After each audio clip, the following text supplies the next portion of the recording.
আসন্ন ২০২৬ টি-২০ বিশ্বকাপের জন্য দল ঘোষণা করল Bangladesh cricket board BCB.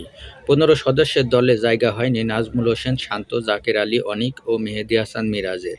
Top অর্ডারে রয়েছেন সাইফ হাসান, তানজিদ হাসান তামিম ও পারভেজ হোসেন ইমন। ঘোষিত দলে জায়গা হয়নি wicketkeeper batsman Zaker Ali অনিকের।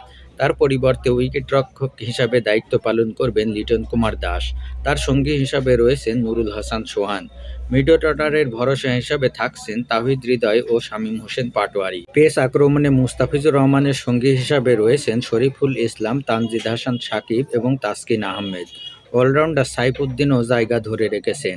Spin বিভাগে রিশাদ হোসেনের সঙ্গে রয়েছেন শেখ মেহেদী হাসান ও নাসুম আহমেদ।